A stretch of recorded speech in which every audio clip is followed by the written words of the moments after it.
And congratulations, 100% record, top of the group, pretty good European night's work. Yeah, another good night at the bridge. Look, a lot of people would say we're big favourites for this tournament, and honestly we probably are, but football, you know what football's like, it's not easy to come and keep winning, so fair play to the lads. We make a lot of changes in this tournament and they've come in, and 6 wins out of 6 is, yeah, pretty good. You mentioned a lot of changes, been quite a lot of young teams, young players making debuts and things. How important have these games been for the Chelsea squad as a whole? Yeah, of course. Look, this tournament's relieving a lot of pressure for some of the people that play in the Premier League, and as you said, it's a chance for a lot of young academy lads to come and make their debuts, and to be fair, they've all been top notch since they've came in, so yeah, it's a good vibe at the moment where we seem to be winning games, which was the best thing as a football club, so hopefully that continues. One man who definitely took his chance, I think I saw you talking to him before, Marc Guiu, then the hat-trick, 3 really well-taken goals. He must have really impressed you. Yeah, I like Marc. He's a really honest lad, and look, he's young and he's just come from Spain, so it can be tough for a player, but you've seen in the goals, I've never seen anyone press like him. He doesn't slow down, and he nicked one tonight from that, and he'll keep working hard, and you forget how young he is. He's only 18, so I'm happy that he got his hat-trick. He deserves it. It's strange for you because you were one of these young players once when you were coming through and playing alongside like Tyreek George as well. You see those guys really maturing on big stages, big nights in front of big crowds in this competition. Yeah, look, I remember nights like that. I played in Europe a couple of years ago, and they're special, especially as a young kid. And I think it's just about letting him go out and expressing himself, because that's all you can do. And you can see with a lot of lads tonight, Tyreek, Josh, they just express themselves, and that's what you want to do as a footballer, and that's how you get noticed. So yeah, hopefully they continue. Got to ask about the goal. Really sharp to follow that up.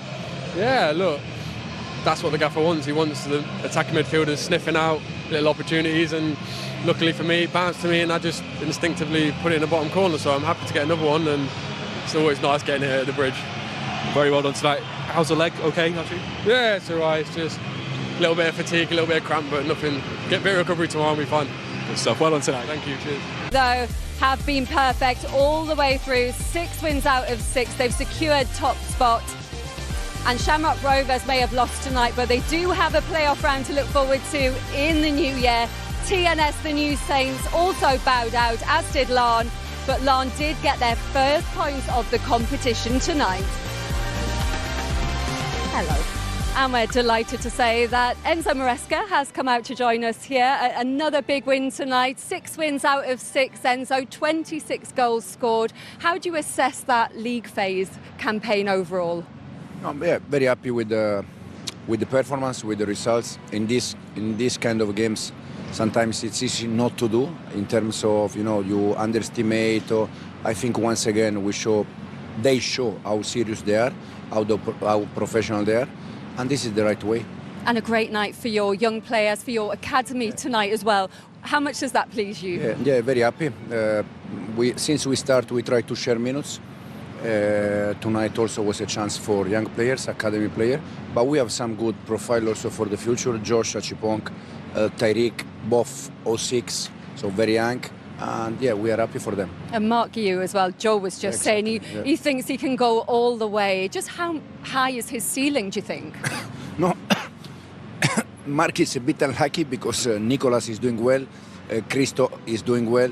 So for a 9, when you have another 9 that is scoring goal and is doing well, it's a matter of be patient. And Marc also is another 06, very young. So it's important that they continue to work in the right way day by day, and then they get the chance. Enzo, how important has it been? Because you've been able to look at, as you come into the club, look at everyone in this competition. And how happy have you been? Because the players who've not been playing in the Premier League have been able to come into this team and perform so well, so that you know that they are training at the level and they're able to come in and win every game.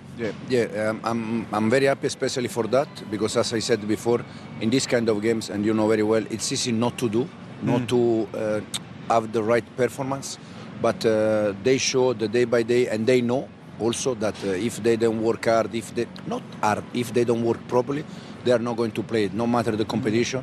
So they take the chance, and this is one of the reasons why I'm very happy with them. A lot of people looked at the squad in the summer and just thought this can never work. But as you're saying, the rotation has been working so well. Is that what is key, that everyone knows they have to earn those minutes? Yeah, absolutely. The good thing when you have two players in each position and they are good is that if the one that is playing is not doing well, there is another one in behind ready to go. And this competition between them, it's something important. There was a lovely moment, I saw it earlier on today, where you was giving the new lads their lockers in Cobham. Is that a really nice part of your job? We're able to bring the young players in to say, well done, you're now with us. Yeah, and also because it's not something I said that they have to take for granted. They have to work in the right way and get the chance to be with us. Now that they are there, they have to defend that. So they have to work properly, they have to continue on that. And when they are good, no matter the age, they are good. I was just going to go back to what you talked about, Marc Guiu, the striker, because you got two for every position, you said. Well, you got Jackson, you got Nkuku. That makes three for one position. Yeah, is it now he goes on loan, or you think he could stay and maybe... I said since we start that probably the best time for Christo Nkunku for us, with us, has been in pre-season when he was playing for me in his position, that is more as a number 10 than a striker. I don't think Christo is a real striker. The thing is that we have many number 10. We have Cole, we have Joao, we have Christo. So the only thing I'm trying to do is to find space and solution for all of them. Yeah. And Mark is young. We don't know what's happening in January. We're going to see. Yeah. Talking about Cole, are you planning on making any changes to this squad now you're into the last 16 and maybe adding the likes of Cole Palmer and Fofana? Depends also in January. In January we don't want to sell players, but probably players that they are not playing a lot or all the games, they are a little bit unhappy and they want to leave. Depends a little bit what's happening in January, and then we decide. And how important is the FA Cup going to be for you now to keep players happy, keep them ticking over? Yeah. Now this competition will be apart until March. Then we have the FA Cup. But I just said to the players, now we have Sunday game, then Wednesday game, then Sunday game, three Premier League games in 1 week. So they have to be ready because they are going to play. And I want to ask you about Marc Cucurella as well. Joel was singing his song in the studio earlier. It's the first time in his career he scored in successive games. But what have you made of his performances and the positions that he's getting into? No, especially it's probably the first time that he scored with that the other day and he scored with the right. I just said him and he said to me, and also I was captain tonight. So everything happened very, very early. Now, Mark, I said many times, for me, if you are in the right position, that is what at the beginning the player, they struggle to understand. But if you are in the right position, the ball will arrive there and we have a chance. Mark the other day was in the right position, tonight was in the right position. It's more about understanding the game, understanding the position, and Mark, but all of them, they are doing fantastic. And now you turn your attention to Everton, a tough trip at the weekend. Is that a big test of character for you? They're very, very, very tough stadium, very tough opponent. The game will be once again very tough. I don't think in Premier League there are games that they are not tough, because the last one against Brentford was tough, the previous one was tough. I don't think we have played any game not tough. And Everton will be one more, and we're going to try to do our best and win again. Yeah, that's the Premier League this season, but you're doing very well. Thank you very much, Enzo. Good to speak to you. Thank you very much. Good luck. Thank you.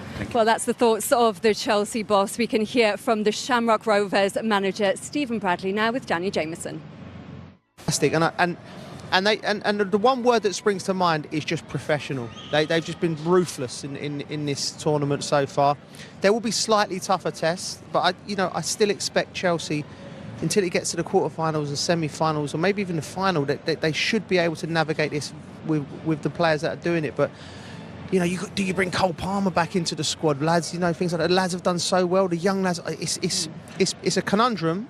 But it's a fantastic position for the club to be in. Lots of young players impressed tonight, Shay, but the standout one, Marc Guiu, getting his hat-trick this evening. What did you think of his performance? Yeah, brilliant. I mean, it's the first time I've seen him live. I think you see more a player live when you're here pitch side, and you can see the movement of a striker. And yes, a couple of goals were from mistakes from Shamrock Rovers, his first couple of goals. But he's on the front foot. He's instinctive.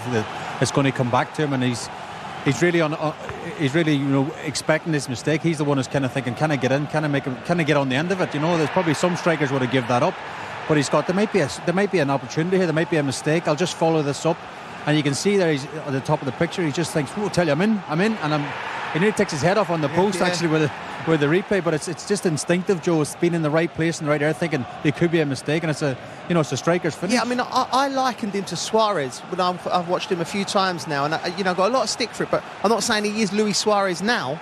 But what he's got is that instinct. He's got that bravery as well, putting himself in, and that is just pure instinct. He might pass the ball back. He's what if he passes it? I'm going to gamble, bang, and he commits to it. He don't just amble up there. He's full pace. It's another mistake, but if you actually pause it as he hits it, Lindsay, it's a really tight angle as well. He didn't panic. He made a great touch around the goalkeeper, and it's a brilliant finish. Still not easy. Yeah, no, it's not an easy finish. He's an opportunist, Joe, like all good strikers. Listen, that's what they do. You can't teach this type of where's the ball going to go? 2 steps backwards, and that's a great header. You'll see it better in a moment. Look, he comes across. The centre-half's got hold of him, pushes him away.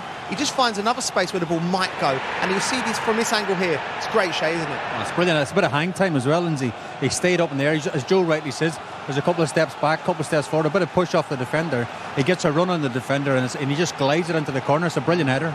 6 goals scored. He's now the top scorer in this competition. But for the club as a whole, Joe, how much of a privileged, brilliant position are they in to have 3 goal scorers that they have in this squad now, along with Jackson and Nkunku? Yeah, well, that was the criticism last year, Shay. People thought, where's the Drogba, where's the Costa? You've got to forget the past. These lads are the future. They've come in and now they're all scoring goals. They could all have a claim to start on Saturday, in the next game against Everton. They've all done well, but my thought with Marc Guiu is, how have Barcelona let him go? When I watch him play, and he's 18 years of age, this kid in 2 years' time could be an established, unbelievable number 9. I think he can go all the way, because I watch him and all the things that you can't teach, he's already got. He knows where to go in the box, his instincts, his aggression, he's brave. And you can brush up on all the other things in his game. And to 18, and he's playing with a smile on his face. I think Barcelona have made a real mistake there. How hard is it going to be, though, till he gets to the point to be a Premier League starter at this club? Bearing in mind, Nkunku is the top scorer, and he doesn't get a look in at the moment in the Premier League. That's the biggest problem for Enzo Maresca. What happens next? Because obviously January's around the corner. Do they loan him out, perhaps get more experience? Or does he think, after a hat-trick tonight, do you know what, this guy's ready, I keep hold of him, he's going to maybe come off the bench a few times in the Premier League and could make the difference. He's really so sharp, and a bit of an unknown for Premier League defenders as well, because he's got that instinct in front of goal. It'll be a nightmare, Shay, for the last 20 minutes of the game. If you're a centre-half and your legs have been tested, and this kid comes on and he's pressing, and he's almost in a catch-22, because he probably could do with going somewhere and getting 20 games in the Premier League, and he'll be a better player. But you wouldn't want to let him go out the door at this club, because I think he'll have a say in the second half of the season. Yeah, he shone tonight in a statement win for Chelsea. Stephen, it's a defeat to round off the league phase. What are your immediate thoughts after that? Look, when you come to these places, you have to be right at the top of your game. You can't give any silly goals away. You can't make any mistakes, because the level, they just punish you. And tonight, we give them 2. Got to be right at our game if we're going to compete at this level. Appreciate your time. Thank you. Thank you. Yeah, we look forward to seeing Shamrock Rovers in action again in the new year. They've got a knockout playoff game to look forward to. Chelsea, though, straight to the last 16. It's all going very smoothly, Joe, for them. How do you feel about where they are as we head towards 2025? I speak to Chelsea fans. I live in the area. Everyone is so excited. They were singing here that we've got our Chelsea back on the weekend against Brentford, and there's just an excitement, there's an exuberance about the place. I think there needs to be a little bit of caution. I do. I know that the manager and his coaching staff and the owner will probably not want people in the media to, but people, when Chelsea keep performing like they are, people will rightly put them in the title contention, and with that comes pressure, and with that comes the next ask is, can you deal with the pressure when you're going out? At the moment, these lads have been faultless. The second half of the season is going to be where it ramps up. Can you continue to play like this when the games get more intense and there's more jeopardy on the line? Well, Enzo Maresca might want to say there's nothing to see here when he's asked if Chelsea are title contenders, Shay, but other teams are going to be worried about them. Yeah, go to North London, go to see Arsenal play, but he's a brilliant manager. I was going to ask him more about Cucurella there. This time last year, people were sort of laughing stock at Cucurella. Now he's popping up as a 10, he's a winger, as a midfielder. That comes from the manager, from a coach. He's done a great job with these players for sure. Absolutely. Well, guys, that's all we've got time for tonight. Great to see you both. Thank you for your company. You can see highlights of all tonight.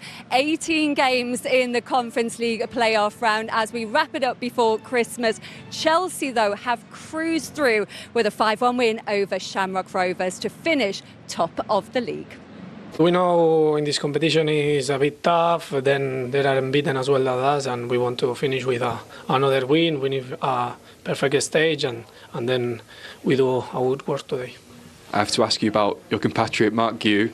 I'm sure you've helped him settle in. How impressed were you with him tonight, and how is he settling in here at Chelsea?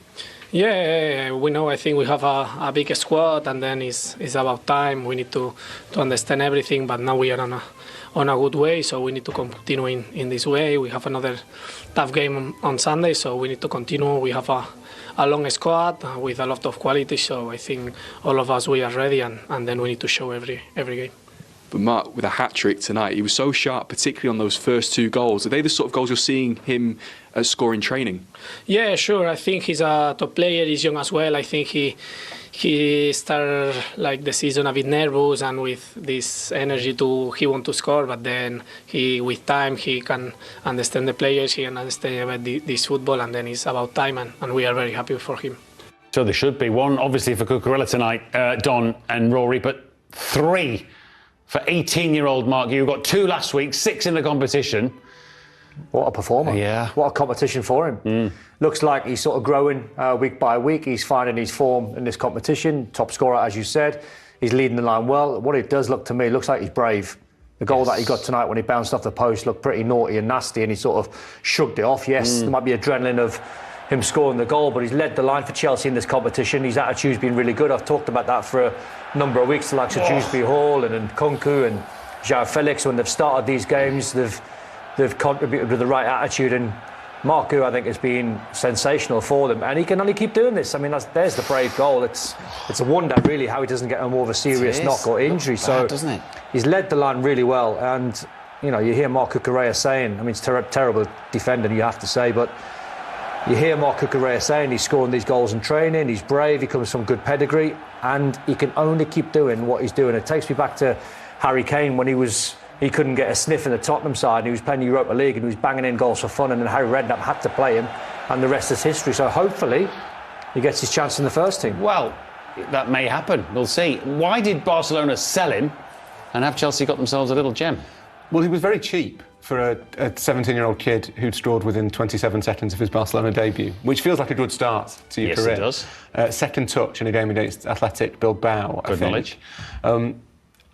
Barca's issue was that they didn't renew his contract quickly enough. They had a £5 million, €7 million buyout in his initial contract that he had kind of had coming up from the youth team. And basically at Barcelona, I'm not sure they knew what they had particularly, because he's not a typical Barcelona youth product. He's not a Gavi or a Pedri or Lamine Yamal, who he was in the same Spanish under-17 team as. He's a penalty box player. All 3 of those goals tonight, I think, are the sorts of goals that he scored throughout his career. They're poacher's goals. Feels like a slightly old-fashioned term, poacher, but that's what he is. He's a poacher. And I'm not sure Barca knew how to value that, so they sort of delayed on the contract.